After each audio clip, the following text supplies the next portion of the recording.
Hi, everyone, and welcome back to this episode of the Walking for Peace podcast with both Alberto and I. Hola. And we left off the last episode with Alberto, and we left off the last episode with the story of Alberto's dad and the unexpected passing of his dad when we arrived in the town of Terni, and Alberto's decision to continue walking, knowing that his dad walked with us as another angel on this journey that we were undertaking to Jerusalem together. And so we continue from Terni. As we put on our backpacks the next morning, we did not stay more than one night. As all pilgrims do, you spend the night and then you continue walking. And the next day found us continuing ahead with a pretty quiet day. There wasn't anything that happened during that walk. I could feel that Alberto was walking more slowly. Like I didn't feel him almost clipping my heels to hurry up and get to Terni. I will mention something that I forgot to mention the other day, which is I had found a walking stick. I think it was the second day that Alberto and I were walking together. We had just stopped to take a break at a field. And at one kind of corner of the field, we saw that there was like a big pile of sticks that had been cut off and had been arranged in a big pile. And to my great amazement, there was a stick that was whittled down, a nice, strong, thin stick that was just perfect for my hand, that had been whittled down at the bottom, was just the perfect size Yeah. for walking. Wasn't that great? And I would learn much later. I didn't know it at the time. It was made of olive. It was an olive tree. The tree of And peace. the tree of peace, exactly. And so that day's walking was a quiet day. It was not as rushed. We felt a little bit more calm, obviously, each one in their own world. I'm sure Alberto was still, reflecting on what had happened the day before. And we arrived not too far away in the town called San Gemini, thinking, yeah, this felt like the right place to stop. And we stopped there. Yeah. That day, I remember that I was walking a lot of in wonder. I was walking in wonder because it was not only reflecting in the past of my father for sure, and still handling the emotions and all that. But I was feeling how we talked the other day, the wonder of how things were happening. I could see the hands of God working in all that happening, how just the first day that we go to start to walk, we receive the news and I need to decide if I come back or no. And after, in the 2 days, I say to my brother, in 2 days when I arrive to the train, to this big city, the train station, I will tell you what I'm going to do. And I take that 2 days to decide, to listen to the Spirit, like we say today, but to listen to my guide, to angels. And in that 2 days, when I finally arrived, when I had made my decision that I was going to continue walking with the hope to see my father alive, I find that day when I'm going to talk, I talk with my brother that he had already passed the day before, and that they just came in that moment that I was calling from the funeral. And it was the shock, the impacting news and the emotions, but at the same time was very clear that I was here something greater than us that was moving the pieces in some way, and how we told another day at the end of the conversation from the vision today of the Course in Miracles is not that God was doing that my father fell sick or he died for that I learn or for I do nothing like that. We believe today that these are projections of part of the script, in this case of the ego, but that obviously he used all these things that we are putting there for to help us to remember and for to put us in the right path. Then I could see that how all these things were moving toward in that direction, to that I continued walking and that I was not alone. And of course I could feel my father with me, like we say, even that after days after I had dreams with him, and I had many dreams from that moment to until this day with him and other people that looked that they had passed but nobody passed. We know that today. But that was the sensation that I had that day and the next days. Then in some way I had a big build of faith that I swallow in that days. Another important thing that happened too is that how you say, I was not rushing you anymore. And even the day that we arrived to Terni, because when I made the decision that I was going to continue walking, I was not rushing anymore because I knew that I was not going to come back, even before to know that my father had passed.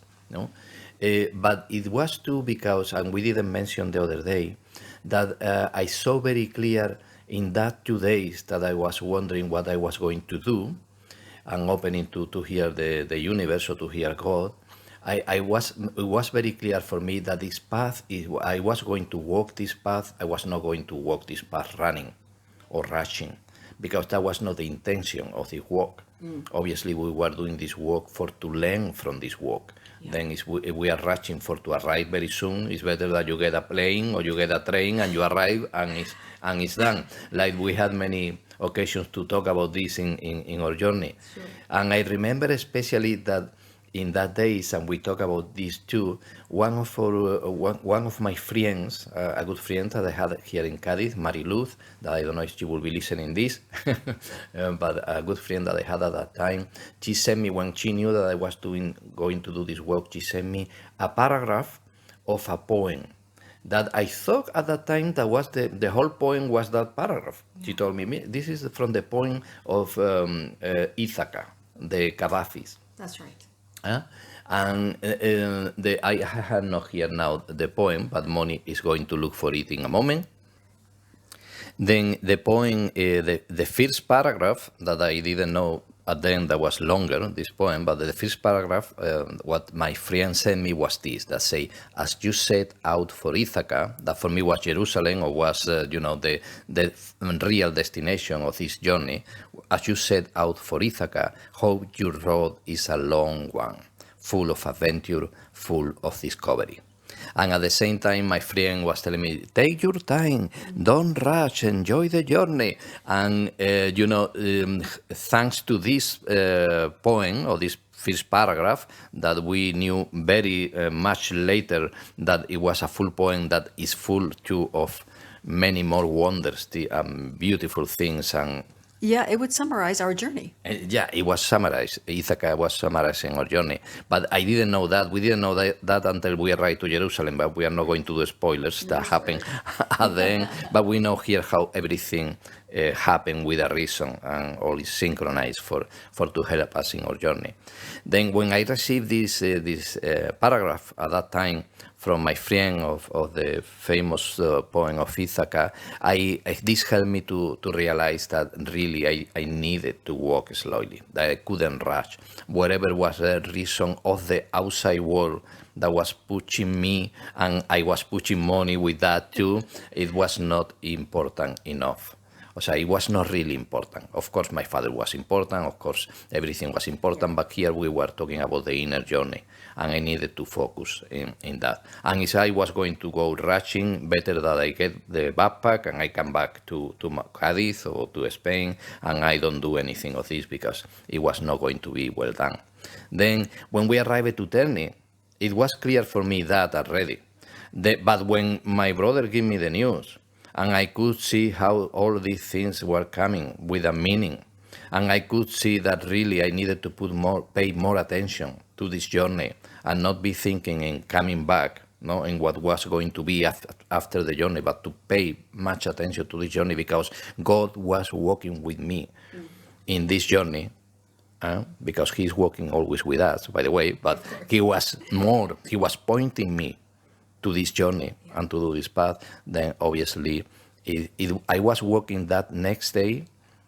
Next day I was walking, reflecting in all this and trying to be more aware of the life and the love and the beautiful, amazing adventure of God, pointed from God that we were realizing at that time. Yeah. I think that's That's beautiful. Obviously, this was your own inner process that you were going through, and it wasn't something that I was privy to. Obviously, this was your own inner contemplations. And for me, I was still in that state with you of I'm sure that an you were wondering incredible too. incredible synchronicity of all of this happening and how it was all unfolding and the timing of it all, and yeah, maybe the wonder of it all too, now that you say how everything seemed to be orchestrated to have us remember that we are not walking alone, and that the hand that is guiding us is going to lead us to exactly what we need and where we need to be. Yeah. And I think that would be, that would be proven over and over again during our pilgrimage. But I think especially in the early days of walking together, there were these were very big events that would test your faith in many ways and to make you want to stop what you're doing and to follow kind of that siren call of the old ways, of the old thoughts, of the fears, of the obligations, of the expectations, and go back to what the world expects of you. Yeah, at And the it same was, time, and we were when we feeling were, the call of love, the call of peace, the call of the life, the call of God at the same time, and we were moving from one place to other. We were not very sure what path to take for sure. yeah. No. And these events and the story that we're going to tell today, this next thing that happened literally the next day, Huge would difference. cement that faith that we are indeed on the path that we need to be on, and to trust that this is where we need to be. Exactly. Because when we arrived in San Gemini, That, by the way, I think one of the reasons that we decided to stay in San Gemini because was very close. I don't know, it was 10 kilometers. It was not a long distance that we had been walking, but how we had in mind this, that we were not going to rush. And the day before had been a day full of, news and Emotions. emotions and important things. Let's go slowly. And in that city, we knew that there was a Franciscan church. That's Then correct. we knew that almost for sure they were going to help us in some way. Then I think that was the okay, and go slowly, there is no rush, Yeah. now, never, more than never. Yes, Then, correct. and I think that was the reason for that we decided to stop there and not walk farther away. Yeah, because we arrived fairly early in the day. Well, like early afternoon. We started later in the day. Like we were still figuring out our rhythm of walking together, especially now that we were starting to walk more slowly. So, we I think we left the hotel a little bit later than we normally would. We were going slowly, so we took our time, and I think we arrived by early afternoon. In San Gemini. And when we went to look for, did we stop at the bar first or did we go straight? We went to usually we we- went we- always to the main square Correct. of the city, because it was a small city, I was a think, too. town, yeah. It was a town. And we went to look for this house- Franciscan church. Franciscan church. And what we saw, or the people told us, that the priest was not there because it was in a funeral, or had a funeral, was preparing a funeral. What was very coincident again, because we just came from the news of the funeral of my father, and even I remember that I saw the funeral car, and I was like, this is like a dream. I think it's what the heck is Surreal. surreal, because it was the first time too that we saw a funeral car, and I don't remember that we saw another one maybe in a long time. I used the next day, and that it was too late a sign, and then we decided to wait. No, I think in a bar is what happened. Yes. To the priest, because the priest will need to come back after the funeral and all that. Maybe 2 or 3 hours it was going to be out, I think. Yeah, I think that was the idea, and so we decided to wait for him at the bar, and we were just sitting and relaxing and having a coffee. drink or whatever, and this lovely woman comes up to us and just asks, what are you doing? Where are you from?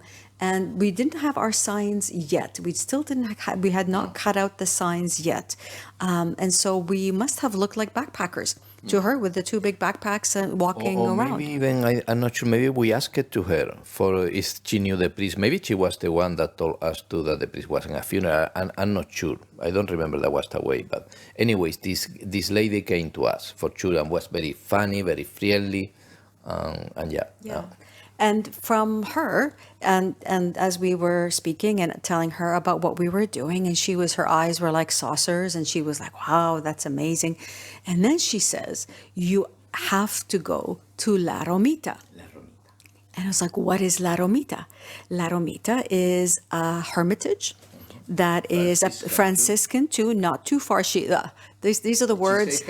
Yeah, these are the words that we would learn to not trust from anyone and on our walk, because it was like everything was only half an hour away, or at most 2 kilometers. It's just 2 kilometers down the road. And she's saying it's not very far away. It's maybe half an hour. And there is a wonderful Franciscan brother and a priest whose name is Don Bernardino. He is a wonderful man. He hosts all kinds of wonderful events at his pilgrimage, because people went to his pilgrimage to get away, to work the land, to help him do little things around the hermitage to keep it running as volunteers. And so they would have a place of great beauty, great silence, great experience with him, obviously, as the one who was leading that pilgrimage or in charge of that place. And she said he would absolutely resonate or connect with everything that you're doing, and you absolutely have to go see him and stay there. And he will absolutely help you. And she said half an hour walking. We thought, well, it felt like a sign. We just both sat and we thought, well, what do you think? And Alberto said, yeah, I think this feels like the right thing. The priest had not appeared yet. It was what I would say was close to like 3:30, 4 o'clock. It was, getting late in the afternoon. We thought, okay, if it's a half an hour away, we have plenty of time to get up there before it gets dark, right?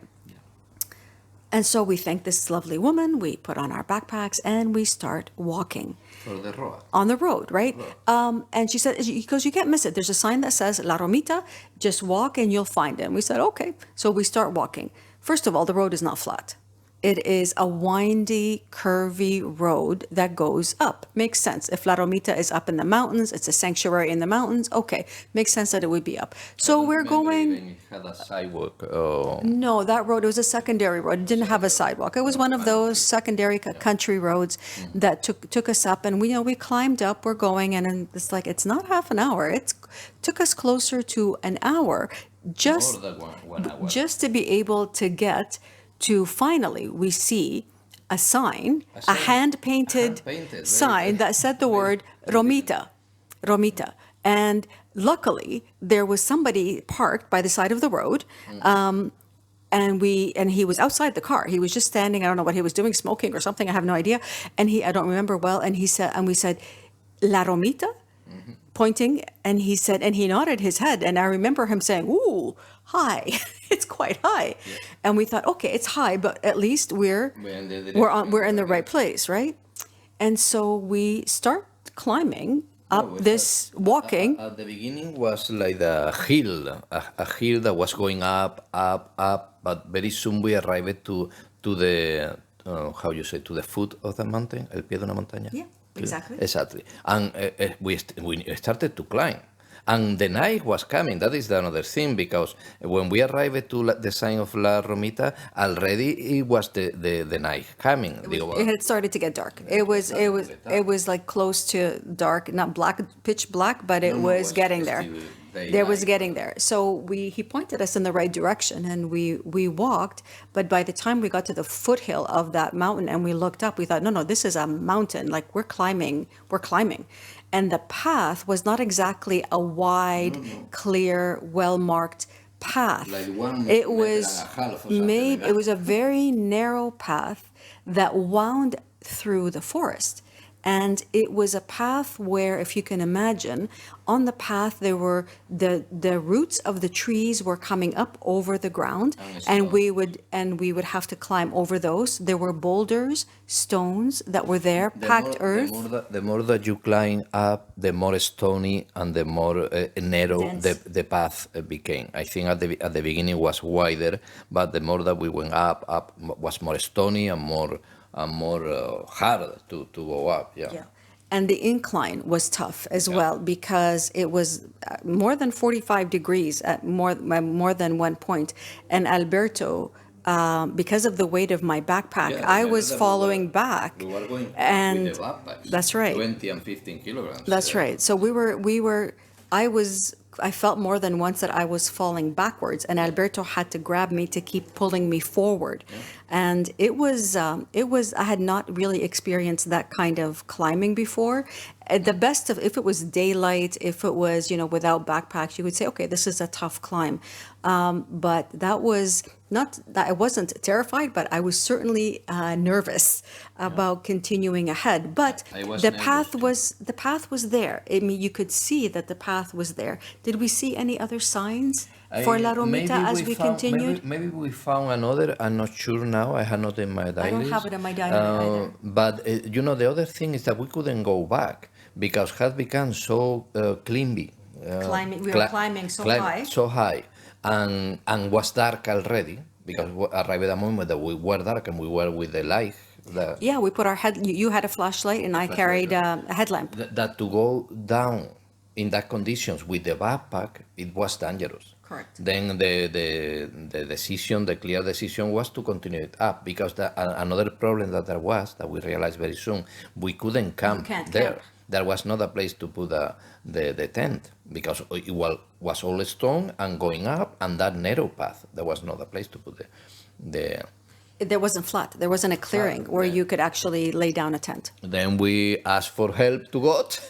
We say, or to angels, and we say, please help us. I don't know what we are going to do. You have bring us here. Then we must be safe. Then let's go to continue, and it's what we did. And eventually we climbed. Would you say 45 minutes, Something an like that. hour? An hour. It was hard to tell time. It was just dark. And eventually we made it to a clearing. We saw a big expanse of a clearing. And it was like, woohoo, a clearing. It was a clearing. And in the distance, we saw what looked like a little, I don't want to call it fortification, but it had that feeling of like a fortification, high walls, with some buildings inside, and we saw one light in one of the buildings. That was from a distance. I don't know if we saw from the distance.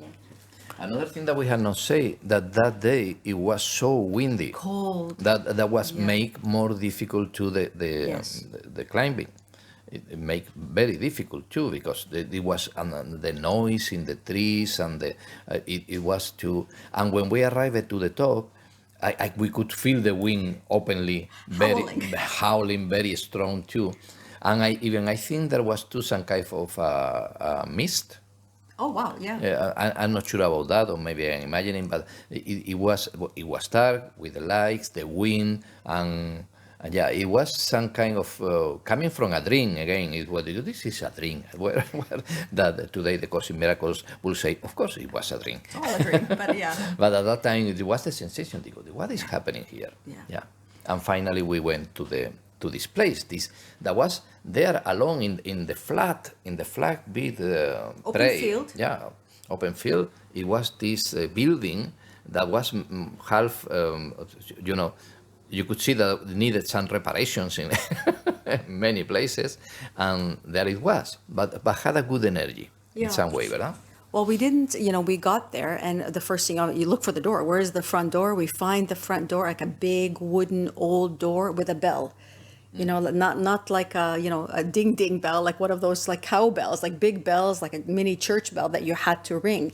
And that's what we were ringing. We were ringing the bell and going, buonasera, buonasera. With all the noise of the wind around, it was so noisy that I don't think that nobody there was listening or could hear the little bells cling, cling, cling. And all the wind was howling very strong. Then I don't think that nobody could hear. And then we had the idea, okay, well, let's walk around. Maybe there's another door. What happened something before? What happened? The angels, the white angels. I think they came after we walked around. We were looking for another door. Yeah, Did we not? I thought we walked around trying to find another door. Yeah, we walked out. But we didn't find another door, and then those little angels appeared. Yeah, but I thought that they were guiding us. They were they appear first, and after they. That's they not came how I with have us. it in my. That's not how I Okay, have it in what my you have in diary. your diary, I trust Yeah, you more. but it could be the other way. Anyways, happen in that way. So that Yeah. in some moment, looking for the door, then we saw these angels, these beautiful angels. We call them angels because they were dogs. They were dogs that to find in a property of somebody dogs, big dogs because they were big. But instead of barking to you or trying to scare you, they were coming, moving their tails, wagging their tails, and coming and putting their heads in your legs so happily. And they were all white. They were all white and beautiful, hairy, Yeah. with a lot of hair. They were close to the how you call Like this Saint Bernards, no, San Bernards, no, Labradors. Labradors. They're kind of like Labradors, closer or to a mix, Labrador, a mix. street, Yeah. yeah, beautiful, but so gentle and so playful and so, yeah, wow, that was a real gift to have that Yeah. encounter because could have been different, but it was not. Yeah. Yeah. And I remember we said to them, Bernardino, Yeah. Bernardino, saying, hoping that they would take us to Bernardino. Exactly. And then they were just, wagging their tails, and, we would walk and they followed us, but there was they didn't seem to know anything else. And I remember in my diary, I said we looked for a dog door. Like, how did they get out? They must have, like, there's For some place they can have. someplace. So maybe there's like a smaller door that we could look for where the dogs came out, but there's no luck. And it was like, oh my God, what are we going to do now? Because the dogs are no help. They're friendly. They're beautiful dogs. They're little angels, as you say. But what do we do? Yeah, then I decided how we had seen a light in that was too long. There must be somebody there, at least that they had lived the life. And was the light like that of a candle. I remember there was not a brilliant light of a room. Then I remember that there was a wall, a wall around this church or this place that is I clean. You climbed? As I climbed to that wall of stone, because all was stone, I climbed to that, I could be very, not very, but I think close to the window where this light was, enough close for to maybe throw a small small stone, stone. or something. It was not, that was, Yeah. maybe it was like a 4 or 5 meters distance, but I could throw some little stone with the hoping that I don't break a glass or something, or I don't give a heart attack to the person that was there doing whatever. And I climbed to the wall, and I could see the guy there. I could see a guy inside, sitting and reading in this candle or in this light, some book or something.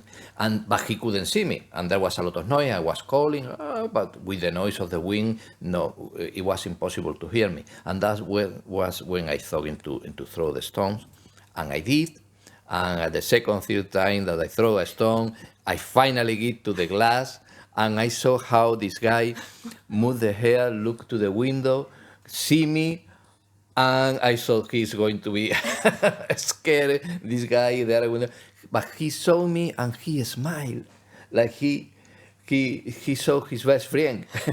He smiled, and he looked at me with surprise. I said, wait.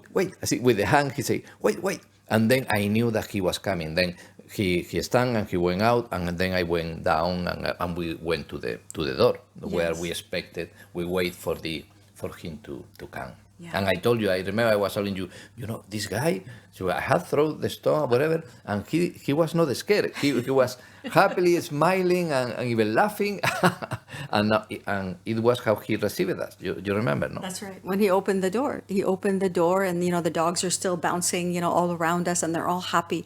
And he opens the door, and he's not a very big man, an older man. This is maybe a little bit your height, a little bit, 5'7", 5'6", something like this, wearing Franciscan robes, with the sandals.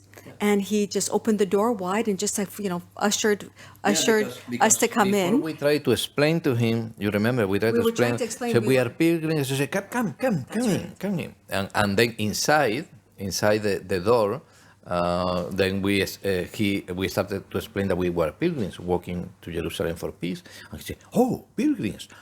Jerusalem. Oh, he was really enthusiastic, and he brought us to the patio. There was a patio or something. That's right. You remember?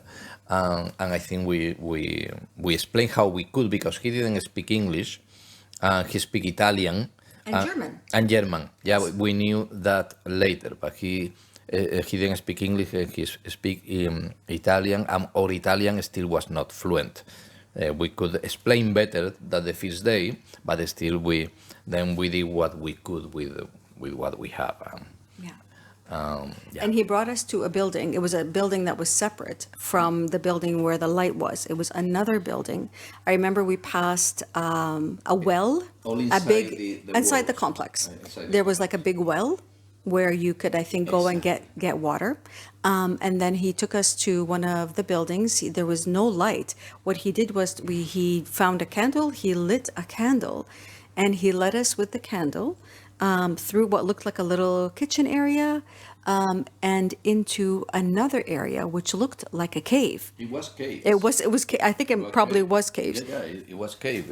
It was wall It was like a domed white wall with little niches that were inside of the wall to put candles, and you could see that in the niches there were like leftover candles that hadn't, That was and all over the place. And very rustic. of course, but there were beds. Yeah.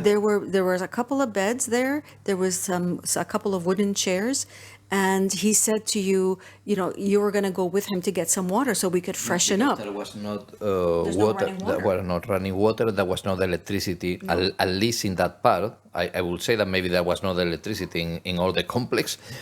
I don't think so, but at least in the part where we were, there was not running water and there was not electricity either. That's right. There was with candles there. And so you went with him. He said to go with him to get some water so that you could pour the water for the toilets. Yeah. So there were toilets, but no Or running water. Even if we wanted to wash our surface, we could use the same water too. Yeah. And so while you went with him to get the water, and I imagined how freezing water would feel on my body, I said, no, I think I'll just use a wet towel to kind of clean myself off. And while they were getting the water, I lit a few more of the candles that I could find in the niches, and the place looked absolutely just magical, mystical, filled with light. And I don't mean just from the light of the candles. There was just something incredibly warm and comforting and energizing at the same time. It was a very strange feeling being there. Yeah. And almost right away you came back with him, and you had said that he indicated for us to freshen up and to join him for something to eat. dinner later. Yeah. And which is what we did. You said the water was freezing because you did wash up. You said it is freezing. I said, okay, that's for you. And we changed our clothes and we went to the room where the light was. And we entered, and you could tell that there were books it was a very simple room. It didn't really have a lot of things. I could see on one side where he was. There was a big library. That's one thing I do remember. Lots of books. Was his office, his Living space, comedor, the yeah, dining room, kitchen, bedroom then everything, with like a little bed off to the side. in the same place. Yeah. And the one thing I forgot to mention about his look. He had like this big shock of frizzy gray hair, like an Albert Einstein kind of look. Yeah. And he was just with a round face, and he just is kind, so kind. And you could tell that he had like pushed whatever he was reading off to the side. And on the table, he had placed 2 bowls of something hot. I don't know what it was. I had in my diary that was rice, white rice, and German sausages. Oh, wow. Yeah, and after there was an apple cake. I had that in my diary. That is what he invited us. Yeah, That's and great. obviously it was delicious. Obviously, it was delicious after that, the walk that we had and the day that we had. It And was you remember what he delicious. said when we told him that we had from where we had come from. Yeah. He said that there was another path, that we had to get the most difficult path to come up. An old path that they no longer use. Yeah. I think he told us that the next day. When The next day he told us we basically walked the hardest path we possibly could to get up there. But that night we were trying to communicate with him, obviously, with his German, when you had some German, and you could understand Italian better because it was much closer to Spanish than it was to French, which was what I was leaning on. And so he was just so kind and so supportive and so loving. And we basically, left.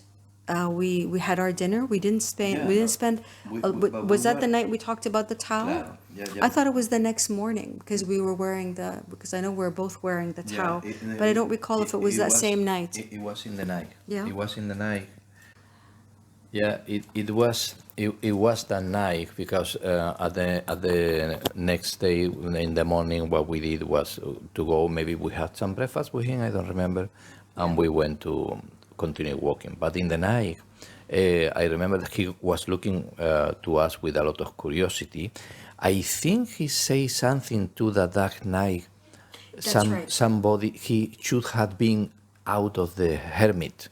Do you remember that? Yeah, actually, what he said was normally that very night he has a weekly meeting in town, and he's never at the hermitage. But for some reason, the meeting was canceled that night, Exactly. and he wasn't sure why. Exactly. And now he understood why, Exactly. because he needed to meet us. He Exactly. needed to be the place where we could rest for the night. Yeah, he said that, and obviously that was a way that we were learning to believe that everything was happening for a reason. But he obviously believed it very clear, and he told us as well, I needed to be here for you. Yeah. For this encounter. And one of the things that, because that night we talked about amazing things that were very important for us. We didn't know that meeting was going to be so important, but it was. And one of the things that he immediately pointed to us for the taos, the cross of San Francis that we were carrying with us.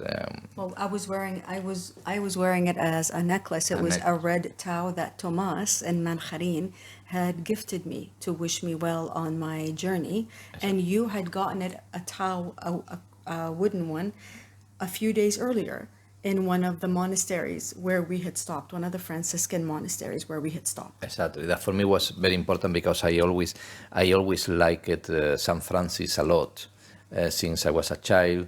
I don't know if I have mentioned before in the podcast, but my religious upbringing with my mother, she gave me many books of saints to read to her when I was a child, and my favorite one was San Francisco, the story of San Francis of Assisi, because he really loved animals and he felt that he was brother of all creatures in the world, including not only the animals, but the trees, the nature, the sun, the moon, and then that philosophy, that vision really impacted me when I was a child and a young man, and still today, because really he could see God in everything. And for that, he called brothers and sisters. That is one thing more that connect with the Course in Miracles, no? That we are all brothers and sisters. We are sons of God, everything. And that was a thing that San Francis had. Then when I got this, I knew that this was the called Cross of San Francis, the Tao. For me was an honor to carry with me, and I was doing it. Then we look more like brothers. You remember that we said, Mira, we are now more, we are pilgrims walking for peace, and we are carrying the Tao. And then Bernardino, the Father Bernardino pointed to say, you know that the ones that carry the Tao with them, they are messengers from God? And what are you talking? And then he sat with us, and he started to explain. And even I remember, you know, from all the bookshelf that he had, right. he brought two big Bibles. That's right. That's right. I don't know if it was in German or in which language. And he put there, and he look at this, and he looked in the Old Testament. This is before the days of Google. No? Exactly. And you could see the dust coming out of the big thick leather covers of these books. And and the yellow pages all, It's true, I remember. and he said, look at this. And he started to read, but we couldn't understand the Italian perfectly, and of course the German either. But he was pointing and saying that that we could understand is that all the letters, Hebrew letters, and in all languages, letters are sacred. They're all sacred. Because they are representations of God. Of God, exactly. And that is another thing that the course say, that everything is echoes from of the voice of God. For God. And the thing is how we interpret them and how we see them. But the letters are symbols, representations of God. But the most sacred of them, for what he told us, was the last letter. I don't know if he said to the first one, but I remember that he pointed to the last letters, that was the Tau that we were carrying is the last letter of the Hebrew alphabet. Correct. And because he said, I remember him saying the omega, for example, In the Greek. And Exactly. the omega is also the alpha and omega as also a representation of, God, what God is. Exactly. And so, that was the reference. But the last letter, especially, I remember I have that too. He said the last letter is considered the most sacred. Yeah. And with the Tau specifically, he said it was the way that Saint Francis used to sign his name. He His never name. signed his name like Like Francis or Francis- Francisco, Francisco. but y menos San Francisco. He just the Tau. He With just the used the Tau. Tau as the signature. As a senator. Yeah. Then that was another reason for to see that really that symbol that we were carrying was much more meaningful, because it Yes. was not only the connection with San Francis or the connection to you with these signs that brought you to the way or to Jerusalem, no, with Yes. this Thomas.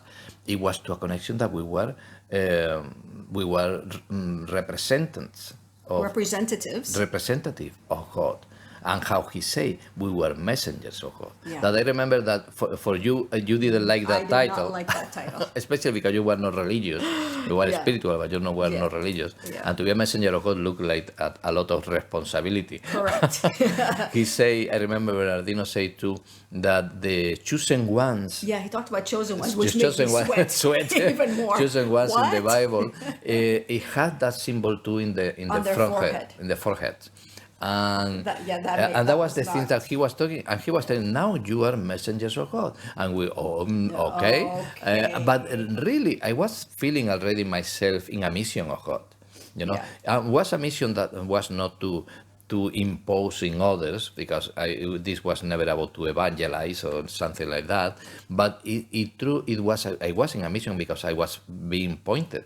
I was feeling, and I knew that was overall already was for me to discover the truth, the meaning of life, discover the truth, why we are here, who we really are. I knew that we were the Christ already, the Son of God. All of us, all creators of God, or children of God, all existent things are children of God. Then all we are the Christ, like St. Francis saw that in all his brothers and sisters. Spirit of life is in all things beyond the forms. Entonces, I was feeling that was being pointed, where I was being pointed to discover the nature of reality. What was that this world, it was not really what it looked like, but there was some much more beyond that. And that there was already with us angels and guides and aliens, you call it how you want, but all two representatives of God in the world, helping us to reach this same conclusion, the same vision. Then this meeting with Bernardino and all this conversation for me was, especially after the day before, that was the day before that when I had received the news of my father passed and all this, and my decision to continue work, this was really the best thing that could happen to me the next day. Still put more clear that this path really was again confirmed that was very important, and it was coming from God. Exactly. Yeah. Yeah, for me, it wasn't quite as liberating, as illuminating as it was for you. It made me very uncomfortable. The whole idea of being a messenger. And we talk about that. And it was one of the, you were trying to explain to me how, it's a good thing. But for me, I didn't believe I had anything to share. I had anything of value really to offer anyone. I felt, if anything, everybody else was a messenger that was being sent to me so that I would be guided on my journey and I would receive what I needed. So to be looked upon as somebody who is a messenger, who was bringing something to offer, bringing wisdom or spiritual wisdom above all else, where I didn't feel that I didn't feel that I was in any way wise or spiritual or really having anything of value spiritually to offer to somebody else, the label of messenger really felt too much. It felt too much, and it felt like, no, that's not me. And although you explained, and what you just explained, you were saying to me, for me, for me, it wasn't a label that I embraced. It was something that I actually pushed away.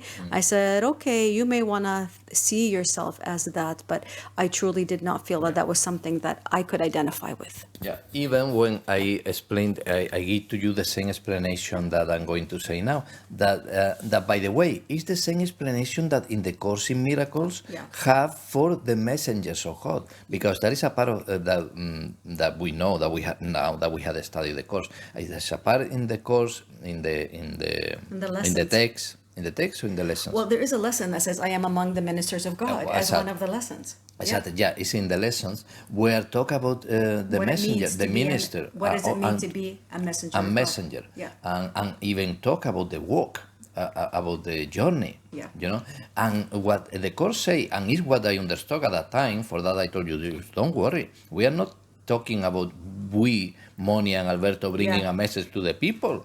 Now, of course, we don't know yet. We are walking here. We are studying. We are learning on this journey. We are being pointed and being guided, but we are learning of it. But we are bringing a message that comes from beyond us. Yeah. And we only need to be allowed to be guided.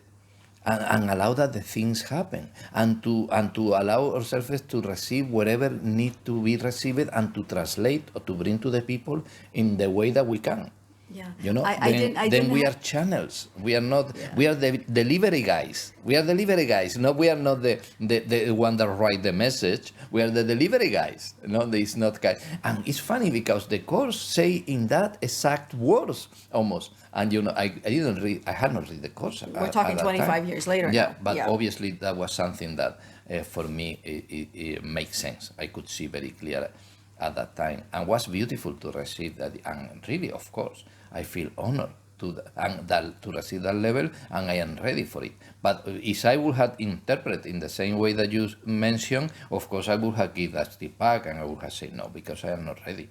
And that's really how I felt, that I wasn't ready, because I had no confidence in myself as a channel or as a delivery person or as someone who was hearing perfectly, because I was still learning how to follow guidance. Even though I was getting better at it, I didn't have that same level of maybe faith in myself as you did, or faith that the right words and the right messages would come through, and that I would have the ability to receive them correctly, hear them correctly, and speak them correctly. There was still a lot of fear, a lot of resistance, a lot of hesitancy in, assuming this identity of somebody who is spiritual, or somebody who has that spiritual something to offer.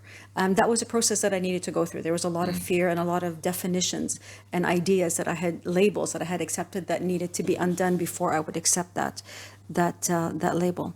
And interestingly, A Course in Miracles also speaks about what you said, that we're not here to write the messages. Yeah, we are here to receive the messages. And the interesting thing that the Course says is that the messages first and foremost are for the ones who are receiving them. Mm-hmm. The message that we receive, the clarity we receive, the answers we receive are for us first. And we demonstrate that we have understood the messages by giving them away, by sharing them. And, not to be, as you say, not to be out there evangelizing, not to be out there, knocking on doors, but more in holding this vision, holding on to that thought that you receive as being a thought that's coming from truth, as a thought that represents love, as a thought that represents peace. And you make it firm in your beliefs by giving it. Yeah. By by giving it as a blessing, as a thought that you have, by giving it in words that you're inspired to say, by giving them just merely with your presence, by giving them in a hug, With your as, acceptance with of your the acceptance other, of the of others. seeing the light in the other, seeing the Christ in the other, Exactly. beyond what The forms, the or forum what, yeah, or the conflicts or the problems that that person still look that they have. Exactly. That is exactly how the course teach all this. You Yeah. know, at that time we could understand really what was being asked to us. You know, and it was not about to change the world people by people. We already knew that this change was, like you say, was happening in us, and in some way, in sharing it with the people that was coming to our path, we were helping to spread it, Yeah. to spread it in the world. To spread that peace, or That peace. that presence, that light, That wisdom, vision that vision in the exactly, world. in the world. I wasn't there 100%, Yeah, because because you were because very I at the was beginning still of in your the, yeah, path, because I really was looking at it as I'm not the messenger. I'm the one receiving that guidance, and I'm just trying to follow. I'm trying to learn. I'm trying to perfect kind of this way of listening, this way of following that guidance and having confidence in that. And as I say, it was a process to accept or to contemplate that I actually had something to offer. And I think too, at that time, still it was in your mind that the peace that was going to be bring Yes. to Jerusalem was still a Outer. political peace, Sure. outer peace. Outer action, outer gatherings, outer protests, outer whatever. But And you outer were action. seeing yourself like talking about this kind of peace, never about the spiritual, Never. The spiritual peace. That was not in your mind at that time, for the same reasons that you were saying. So at that time, so he was one of those conversations. Bernardino was opening the door for me to look at really where peace comes from. This peace that you want to bring to the world, this peace that you want to see out there, has to begin with understanding that you must receive that first into your heart. You must remove all of the barriers that you have within you, all of your concepts, all of your judgments around what peace is within you, so that you can share that with the world, be the messenger of that. Yeah. And overall, this was pointing to what kind of peace we were talking about. It was inner peace. So, and we knew that more and more. We talk more about that. We knew that was inner peace that was we were looking for, inner peace in us, and spiritual peace even, because and we now know with the course, we know for a long time before the course too, that the physical peace or the peace of the world is only an effect of the inner peace that we can reach. We cannot reach real peace if we don't feel inner peace, a spiritual peace. Yeah. Because and now with the course we know that the world is illusion even. It's a reflection of our thinking and our beliefs and our spiritual state. With more reason, you never can reach real peace if you are not focused in the inner peace or the spiritual peace. Yeah, because back then it was still the idea of peace being defined as the absence of conflict. Yeah. So if you don't have conflict, you stop the fighting, people get along, that's peace. But we are talking about something that's even greater than that, and it is a peace that has no opposite. This is what you mean by spiritual peace. It is a peace that cannot even entertain the idea of conflict. It is a peace that is unified, that is beyond concepts, that is beyond ideas. And this was something obviously that I wasn't there yet in my understanding, but step by step, as I was, looking at all of the judgments and everything else that I was holding, and all the resentments and everything that was blocking peace within me, it could now take the next logical step, which is to say peace is not just the absence of conflict. It is a peace that goes beyond ideas that you have even about peace, to a peace that is spiritual, a peace that comes from God, the peace that has no opposite. That's the best way to describe it. Just like a love that has no opposite, a joy that has no opposite. This is the vision that this is leading you to. Yeah, because it's peace is only the absence of war. You can, for that reason, it's understandable that some dictators or some people, aggressive people, had talked and had proclaimed that peace can be reached dominating the other. That's correct. By force. By force of killing the enemy. Correct. And you find peace. But that is not peace. if you still believe that there is an enemy, or there is an opposite, or there is something that can That's be, right. then that is not can never be the peace. No. Can never be a real peace. It's when still you believe that there is possible. It's possible that there is an enemy there, and you don't see a brother, and instead of an enemy. You know.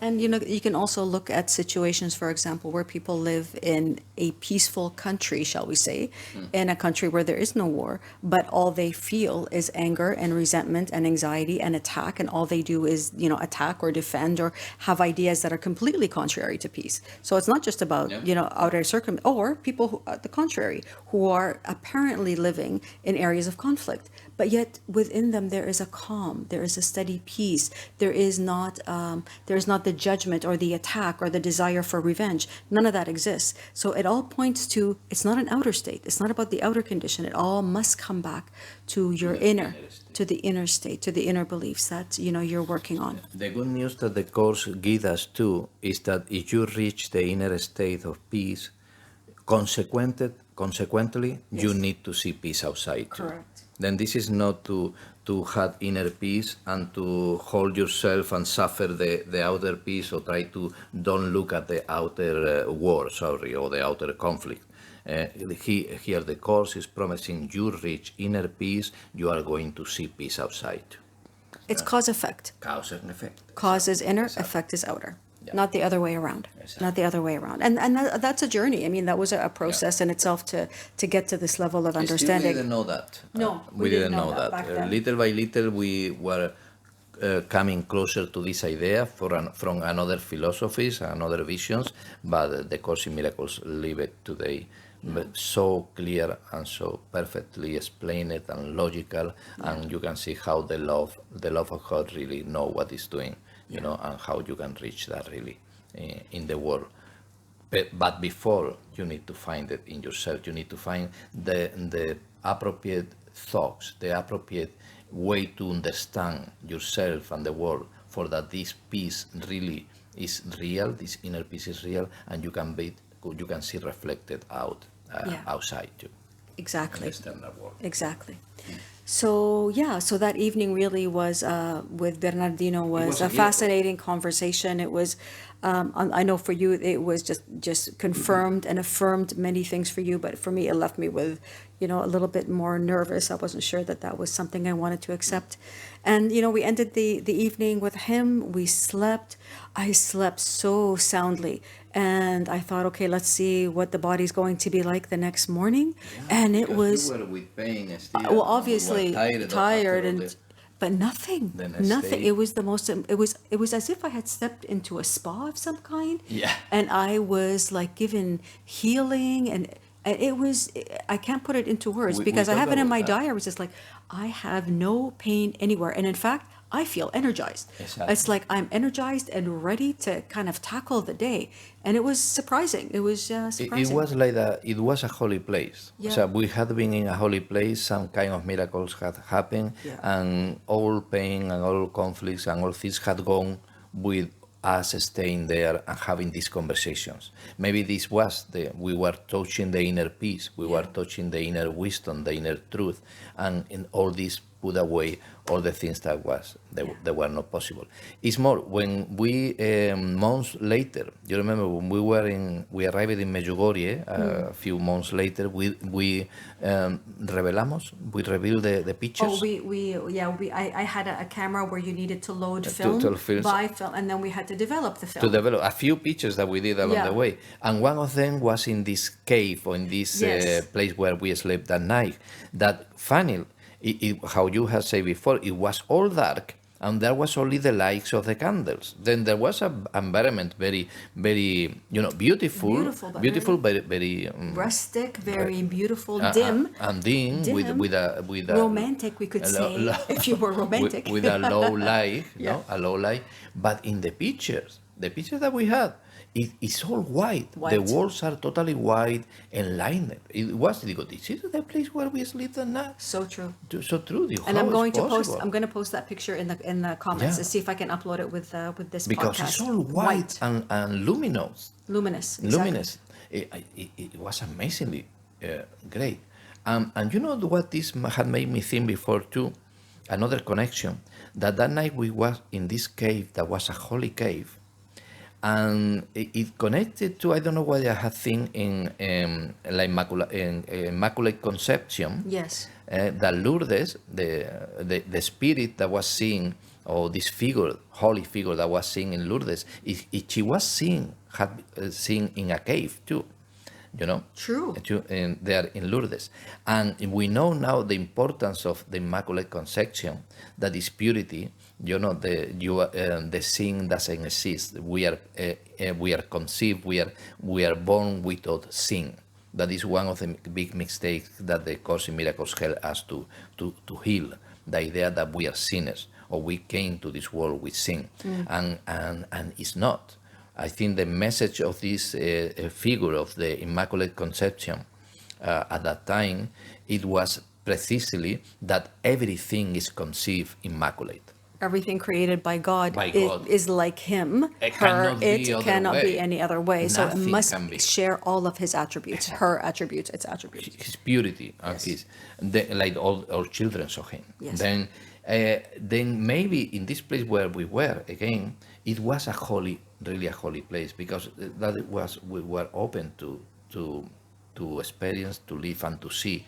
And this encounter that we had between these three brothers that we were at that time connecting to be messengers, connected to channel the real love and purity of God, maybe make the miracle too, and this connection with the Immaculate Conception too. That what I was going to point. That was the day before. The day before, when you received the news of your dad, was the day of the Immaculate Conception, December 8th. December 8th, the day before was the Immaculate Conception.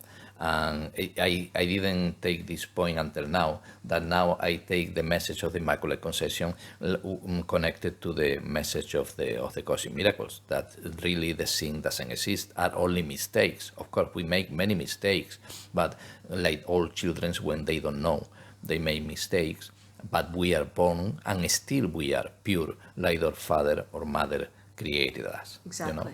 God created us. That's the central message of the course, of this teachings, leading you to that. And even back then, we were being led to that message, but we didn't quite fully understand its significance until now. Yeah. And I think we had not much more time, but we can say how we say goodbye in the next morning, no? Yeah. And we finish now the session today, maybe. Yeah, the next morning, he met us and we had breakfast with him. I don't remember what, but it was, we did have something to eat with him. We took a picture with him. Yes, We have a picture with him, and like I said, I'm going to post it if I can in the comments. In front of, he says to me, this is a cedar tree from Lebanon. On top of the mountain, I'm going, what is a cedar tree from Lebanon? Because he knew I was Lebanese.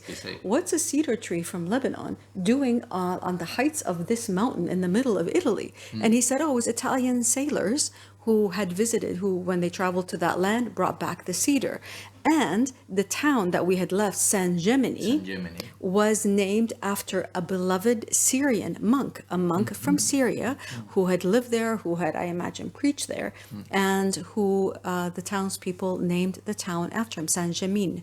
And they brought this cedar to the hermit, no? To the hermit. I don't know if it was him who brought it, but he said it was. I have in my diaries Italian sailors, sailors who had traveled to that land and brought back a cedar tree. Like in the middle of the hermitage. In the middle of the door, there are huge cedar tree.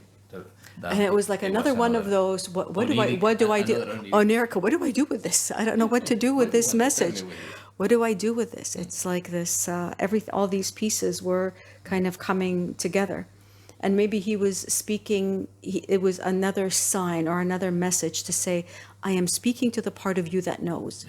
To the one that knows, even though your other mind, the still fear-gripped mind, doesn't understand it. This is a representation to say to you, I am speaking to the part that does know, to the part that is aware, in a way that you will take it personally, because nothing is more personal than to have a cedar tree from your native, Lebanon, right there with you, with this man who is delivering a very important reminder of who we are. And especially if you think that this was a Syrian monk that came, a messenger of God, Syrian monk.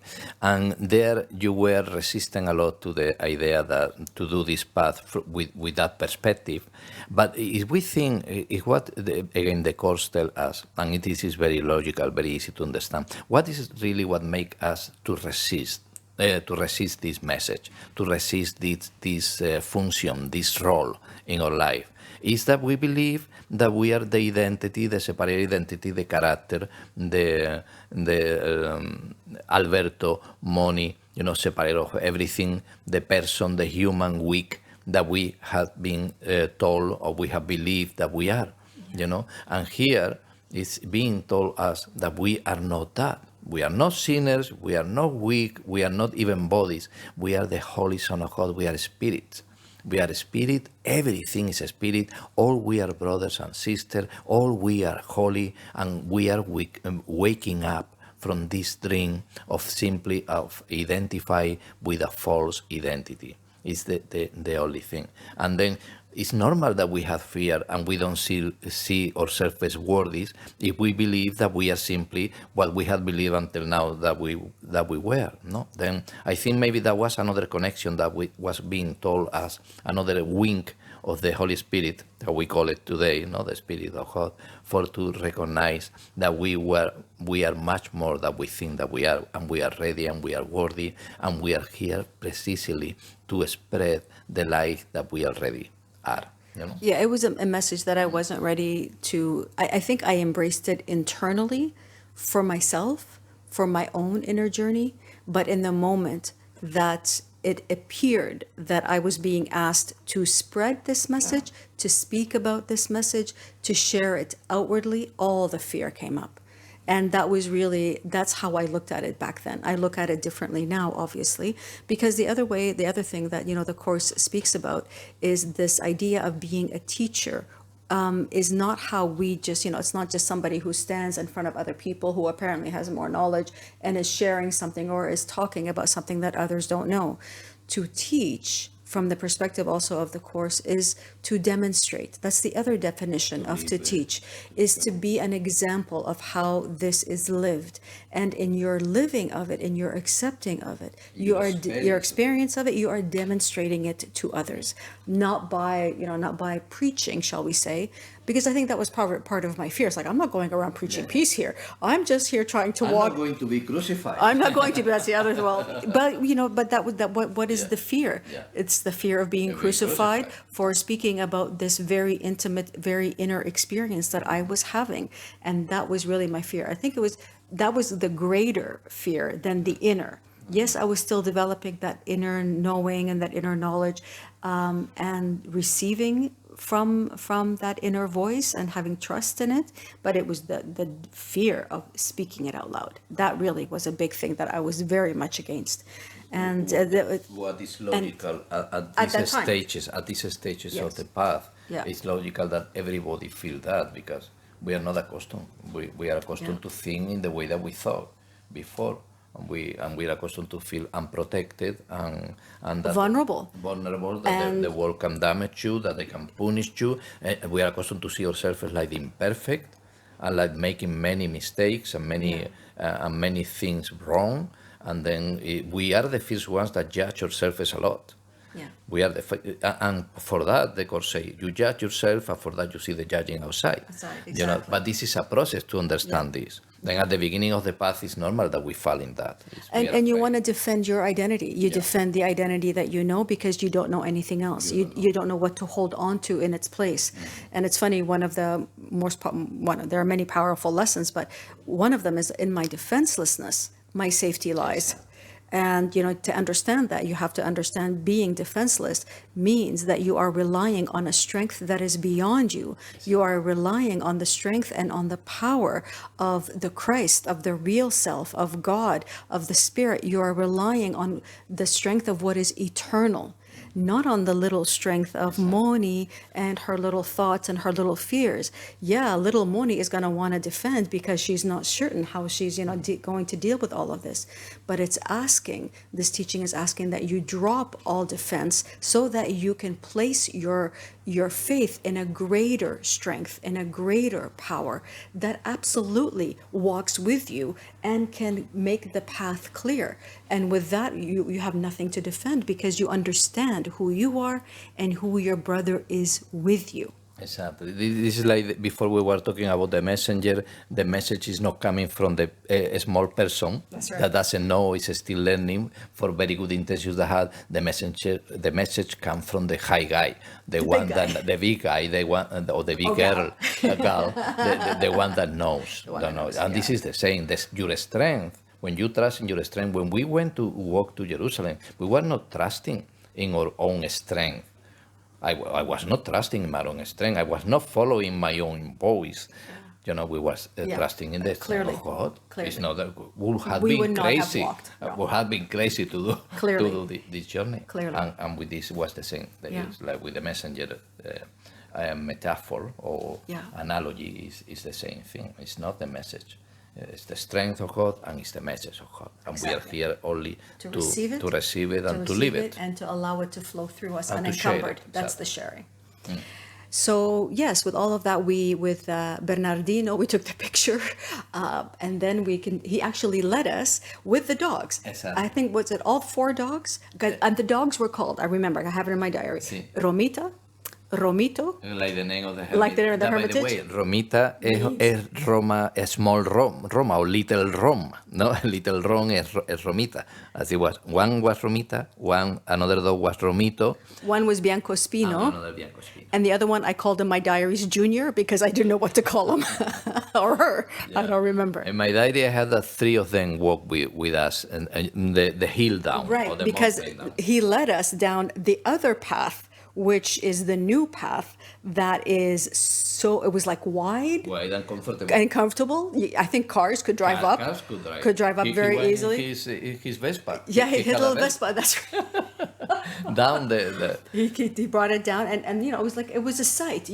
The monk with his robes and the little belt or the rope around his waist, his sandals with no socks. I noticed that even though it was still freezing. His little Vespa, the dogs running all around us, and us walking down this wide, beautiful path.